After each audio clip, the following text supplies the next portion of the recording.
A large part of our work is how we communicate it, and our next keynote speaker is here to help us learn how to change our messaging strategies from those that may derail our best intentions to those that are more effective at persuading donors, government officials, and even our own staff. Bridget Gavaghan is part anthropologist and part communications expert, and she presented at the NPW annual meeting in 2016, followed by her colleague, who you may remember, Ilsa Flanagan, at the summit last year. You need to hear what she has to say, because this messaging strategy is way more than just a tagline. I'm pleased to welcome Bridget Gavaghan, Director of the National Human Services Assembly Reframing Institute.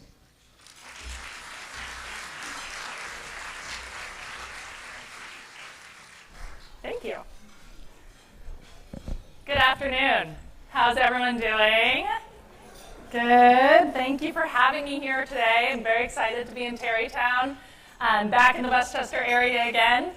As Joanna mentioned, the National Reframing Initiative has been to this part of New York a few times to talk about reframing with organizations, including at the summit last year. And so I just want to get a sense, by show of hands, how many people participated in a reframing presentation or workshop in Westchester over the last 12 months or so? Show of hands. Oh, not that many. Really? I feel like there were more of you. All right, well, fine.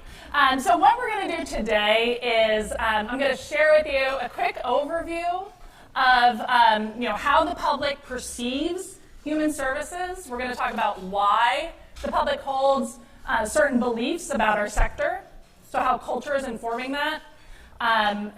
Spoiler alert, it's not good. And then we're going to talk about some of the solutions. And I'm going to close it out because some of the feedback we've gotten over the last couple of years where we've been mobilizing the sector around this new storytelling process is it's really hard because we have entrenched habits in the way that we talk about our work. So I'm going to break down some very concrete tips that we can think about as we go back to our organizations and want to start applying this new research to our work. Does that sound good to folks? Right on. Okay. So Joanna mentioned I'm with the National Human Services Assembly, and just to quickly tell you who we are a national organization whose members are other national organizations, which I know sounds absurd. But we have, through our membership, we connect with almost every community in the country, and our members do that through a diverse range of strategies, diverse populations that they work with, from early childhood throughout the life cycle. And they include folks like United Way, YMCA, Girl Scouts, Boy Scouts, AARP, right? And so very diverse in what we do, but all struggling with some really common challenges and engaging the public and engaging policymakers in a meaningful way in our work. And of course, that was reflected in funding challenges that we're having at the state and federal levels.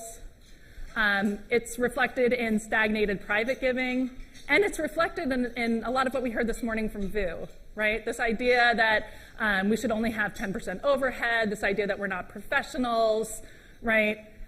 So why is that happening?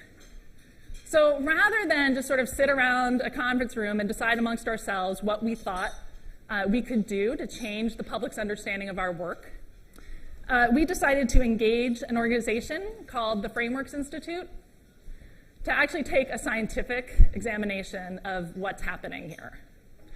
So is anyone here familiar with Frameworks?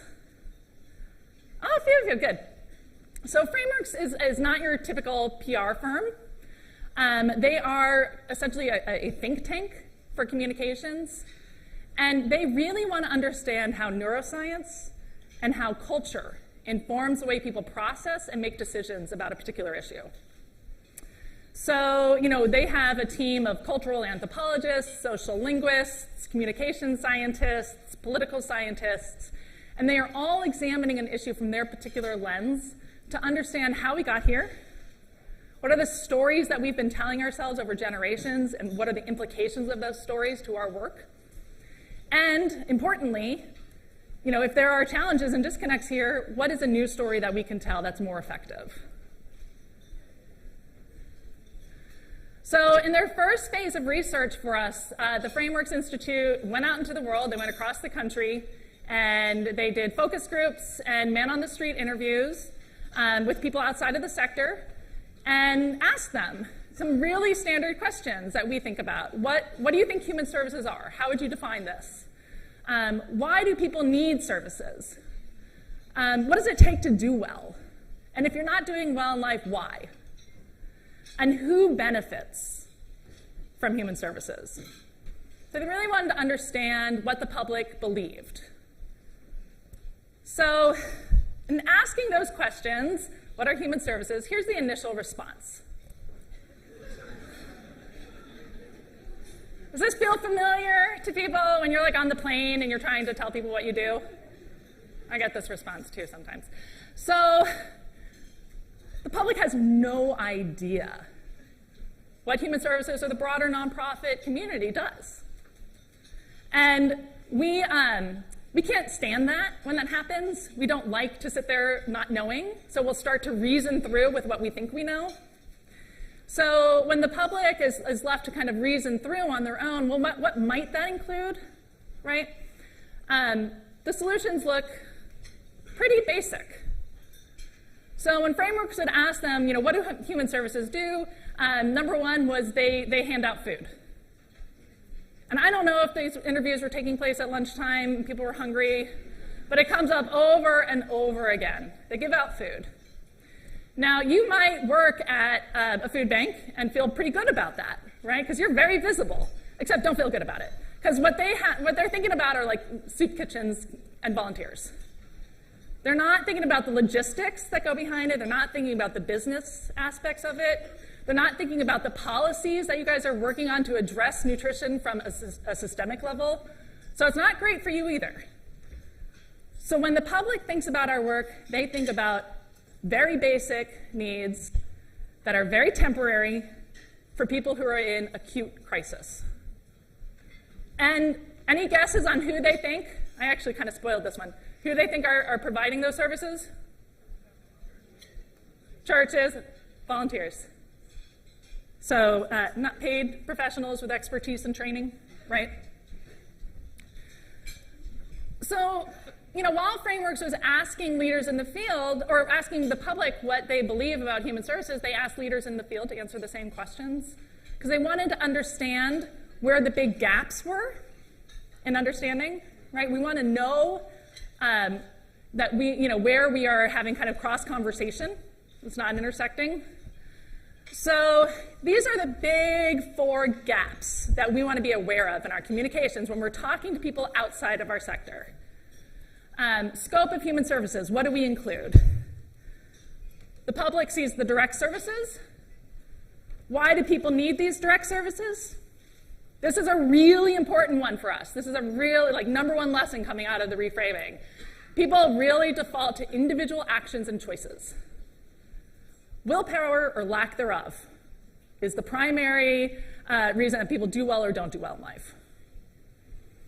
So who's responsible? I mean, if you think that somebody caused the situation they're in to get these basic temporary needs addressed, right, who do you think is responsible? It's that person. It's that whole bootstraps mentality. Nobody has ever been able to explain that metaphor to me in a way that makes sense. But you've got to lift yourselves up by your bootstraps. And then finally, and this is also really important for us, who benefits from our work? Who benefits from nonprofits? Well, for the public, they really just see that the people who are receiving those direct temporary services as the beneficiaries might extend it out to the family, the immediate family, but it doesn't really go beyond that, right? So this could be some compassion that gets directed towards that. But if people don't see how it's creating a positive life for everyone in your community, then you're going to have a lot harder time engaging people. So let's contrast that with leaders in the field and how we would answer those same questions. So yeah, we're going to include some of the things that the public understands, right? But we're also going to talk about prevention. We're going to talk about planning and research and evaluation, right? So we have a much broader view of what's included in this work. We're going to look at causes that are systemic. We want to understand the context, right? How are policies and institutions shaping well-being in a community? And from that reasoning, if we think there are systemic challenges, then we're going to believe that there's a role for civic engagement. We want our policymakers, our community leaders, our business leaders coming together collectively to address the challenges at a system level. And in doing so, we know that the entire community is going to benefit, right? Not just somebody else, all of us. So what this tells us at a fundamental level is that we are not our audience.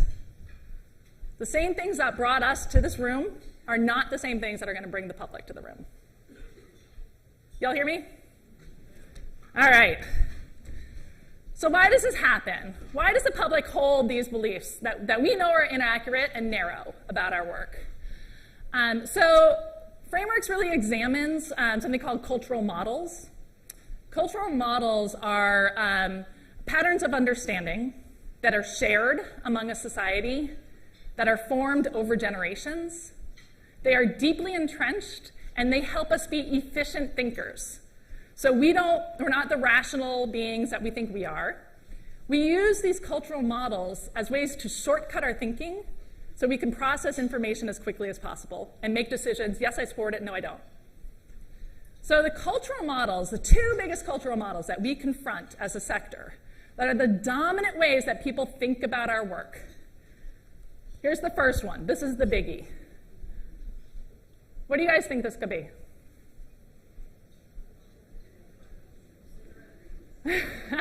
People always talk about cigarettes. So I'm hearing this individualism, this idea that we can go it alone, right? That we built this country one person at a time. We don't need support from anybody. We're able to lift ourselves up on our bootstraps onto a horse somehow, right? So this is a deeply entrenched story that we've been talking about in America for generations. It's not going anywhere. We're not trying to defeat it with this project, but we don't want to queue it up in our communications. Why do you guys think? Yeah, it hides exactly. It hides the context, it hides the systems, it's all about that person. It doesn't share the ways that we all need support over time.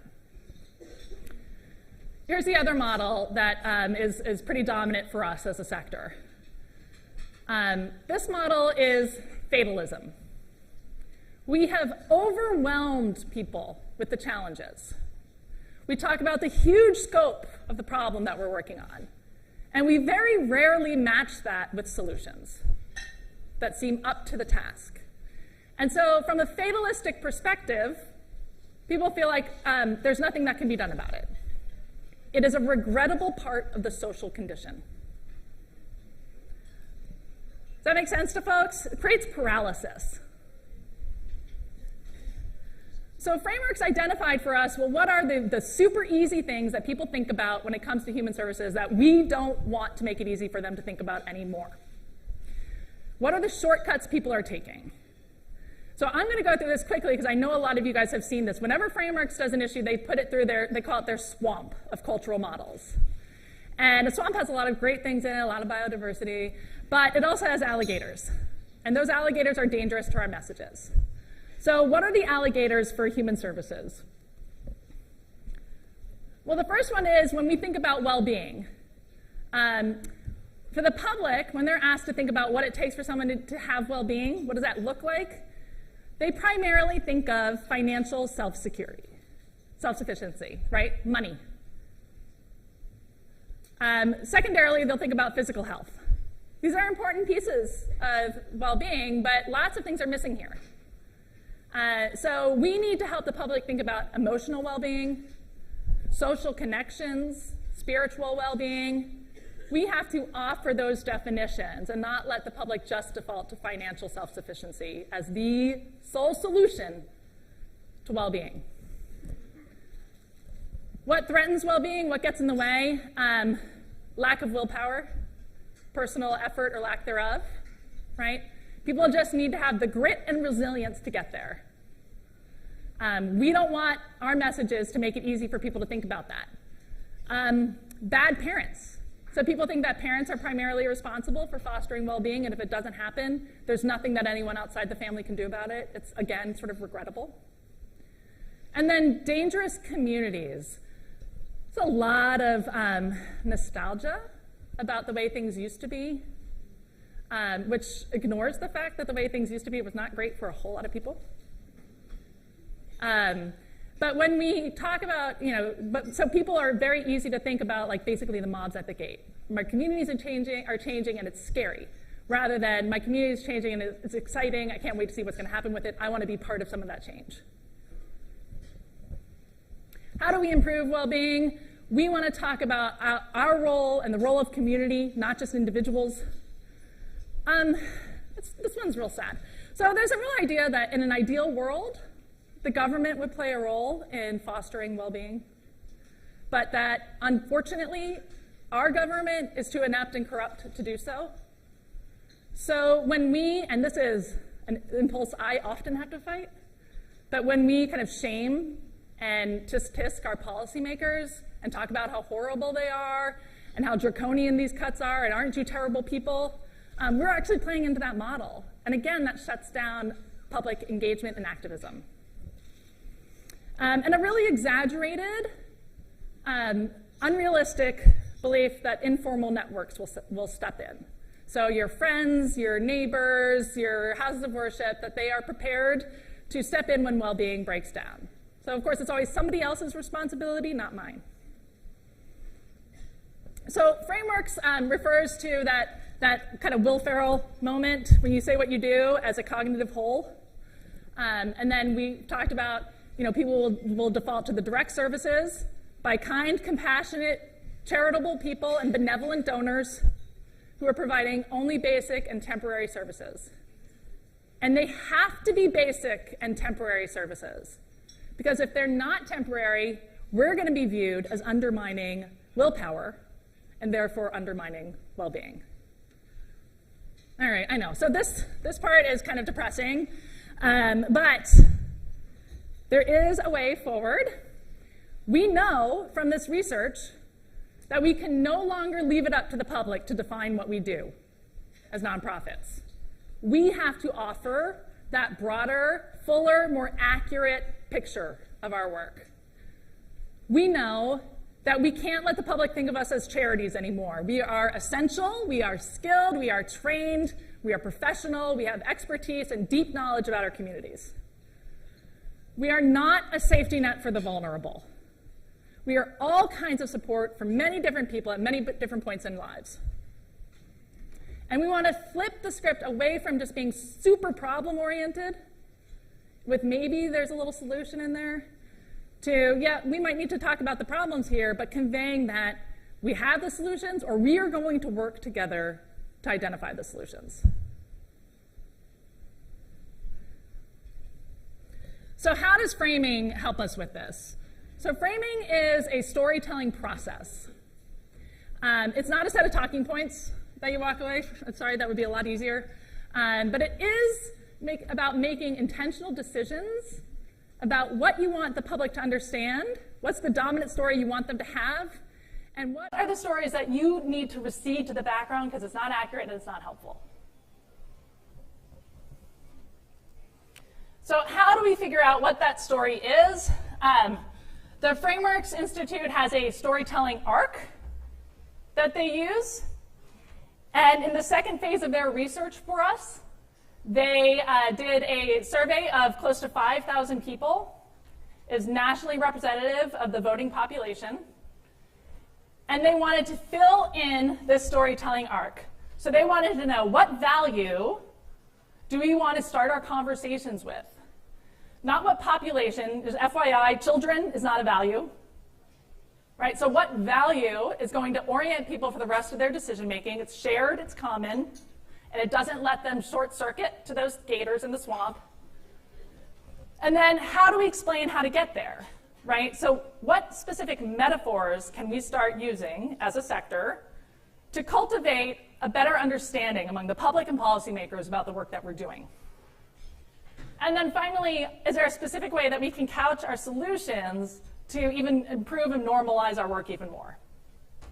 So I'm going to go through each point on this arc, and then we're going to talk about some tips for how you guys can start using this.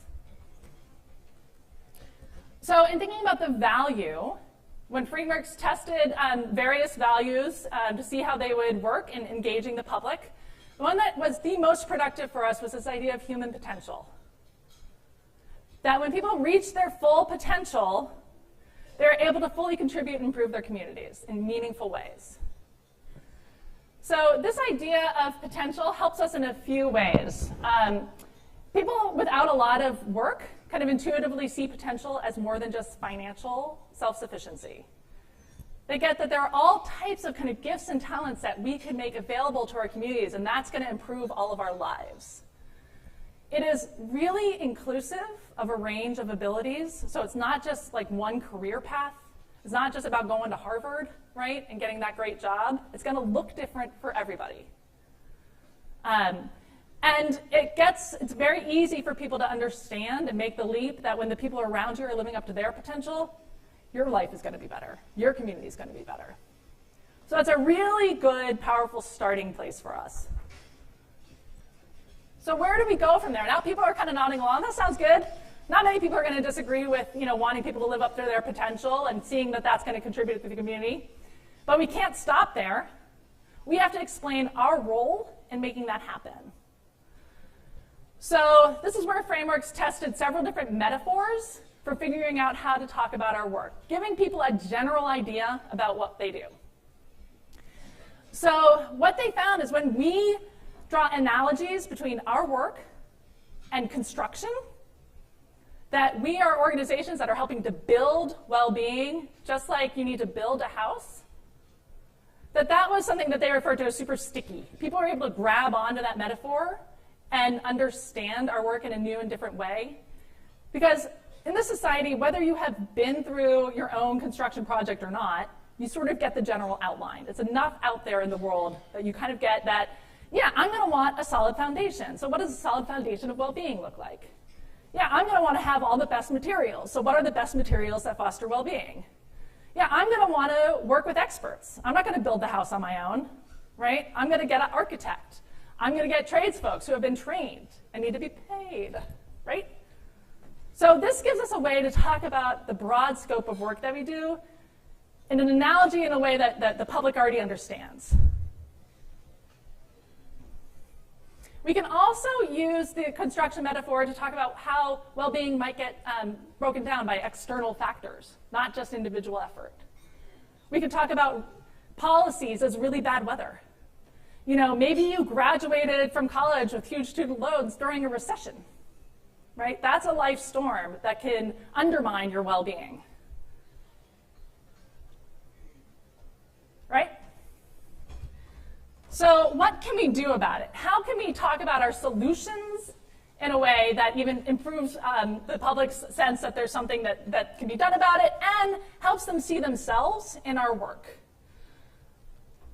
So what frameworks? Oh, I forgot, actually, this is really important. Sorry, I forgot about this. Please don't use a safety net anymore as a metaphor. Feel free to throw a cookie at me. Actually, I'm kind of hungry, so if you want to throw a cookie at me, that'd be great. So the safety net has been the dominant metaphor for our sector for decades. It is no longer an accurate description of our work. The safety net is, where's prevention here, right? What has to happen for somebody to end up in a safety net? Yes, they fall. They did something, right? And we were there to catch them. So it creates this us versus them mentality. It does not give us an easy way to talk about what led them into the safety net in the first place. It doesn't leave room for prevention, research, planning. It's like, thank goodness we were just there to catch you, but are we going to do anything about it to keep other people from falling in it? So it's not accurate, and it's a really, over time, become a partisan shortcut. So that's the other challenge for us. People hear safety net, and you queue up political divide right away. You're either part of the political ideology that supports it or you aren't. The other one, and this one's slightly less obvious, but it's one that frameworks tested for us to see if it could work out, is pathways, journeys as a metaphor. ladders to success. This one's a little trickier because it's better, but there are a couple challenges with it. It's not super flexible, so it's a linear path. It assumes that everyone has it in front of them, so it doesn't help us talk about systems, right?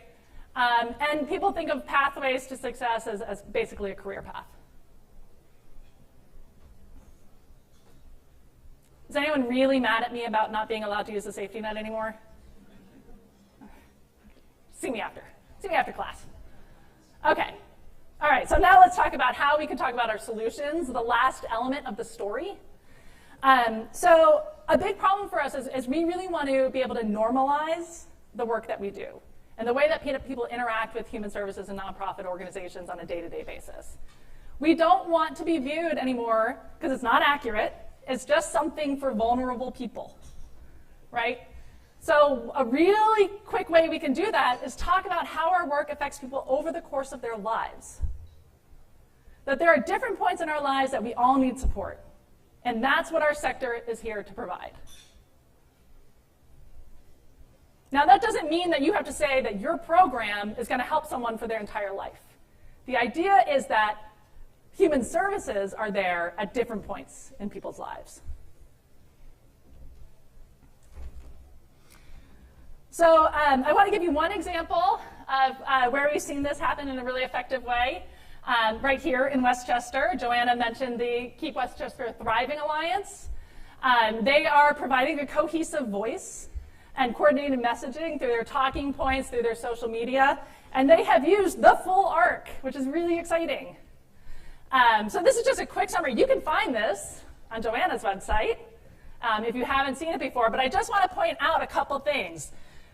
Really important in the first sentence, a thriving community doesn't appear. We are not just lucky to have a thriving community. We made it happen. It's something we built. We made decisions, policy decisions to make this a thriving community. All right? Like any structure, there's your construction metaphor. It requires materials and a team to build it, and that's what the nonprofits are able to do. And then finally, we're ensuring that everyone can reach their potential and fully contribute to our community. This is about everyone, not someone else. This is why we have so much confidence in this narrative.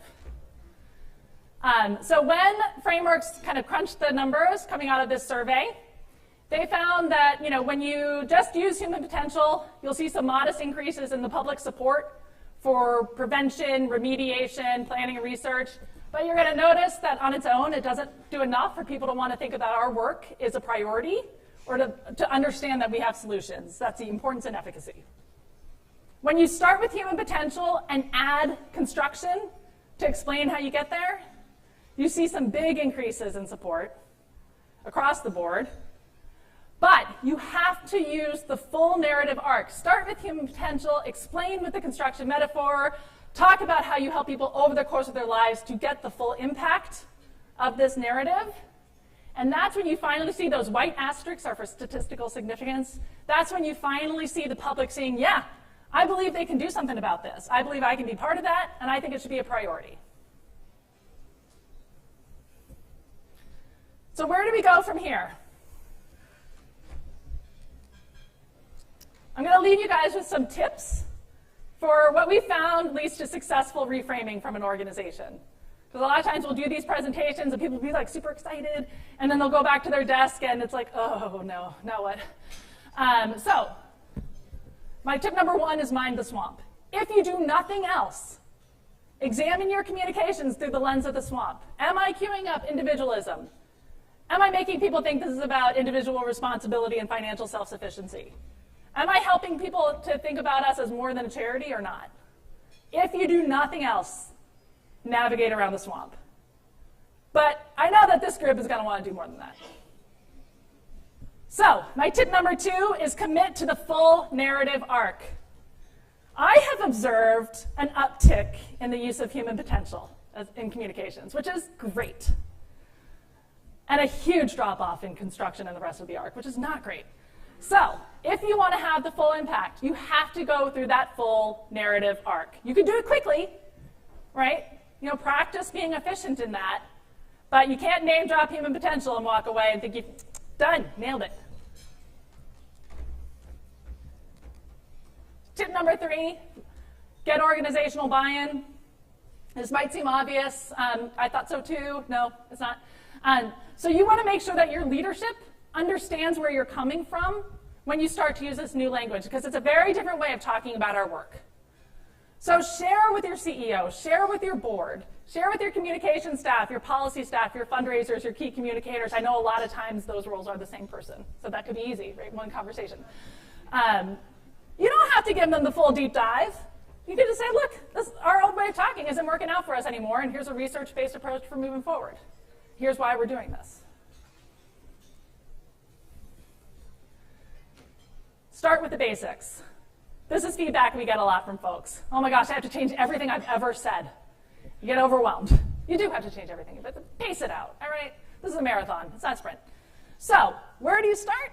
My recommendation, what's the language that you have about your organization that ends up everywhere? You write it, it's on your About Us statement on your website, and then it gets pulled into your press releases, your fundraising appeals, your grant statements. It's everywhere. Find that paragraph or 2 paragraphs, get that nicely framed. It will have a cascading effect. And then make it sustainable. So how do you ensure that this keeps going? It's just not about that one statement that you provide, right? So here are some things that organizations we've partnered with have found to be helpful.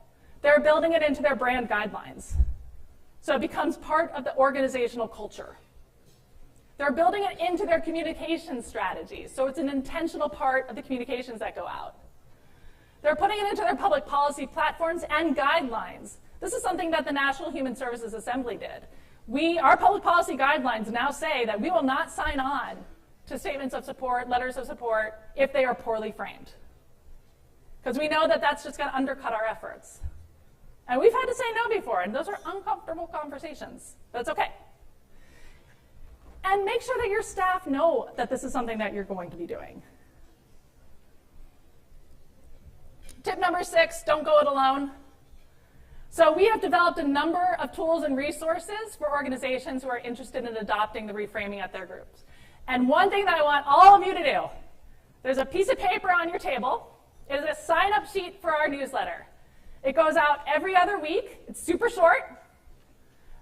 It's practical tips for implementing this work. It directs you to additional resources, and increasingly, we're able to show examples of how organizations are using this successfully in their communities. So I'd love for you guys to sign up to receive that. We're going to be launching a new website in a few weeks, a month or so. You'll know exactly when if you're on the newsletter, because we will let you know. But we have developed a number of tools that are somewhat buried right now, and they're going to be really well organized. You're going to be able to find them. They're going to help you with these kind of practical pieces. So I'm watching. I want to see more pens moving. I'll be collecting these afterwards. Tip number 6, continued. The Frameworks Institute also put together a toolkit that includes sample messages. If you see language in their sample messages that works great for you, you are welcome to use it. There's no such thing as plagiarizing what's on this toolkit. You can also go here to find the research reports that I've referenced. So you can see, you can really dive into those gaps in understanding from the phase 1, and you can find their phase 2 research where they did that nationally representative survey with 5,000 people. And you can you can see all the different values they tested, the different metaphors they tested, and really kind of understand the process. So that is all for me right now. I don't know if there's time for, we have time for 2 questions. I will hang out if people have more after. But let me hear from you guys. Questions? Yes?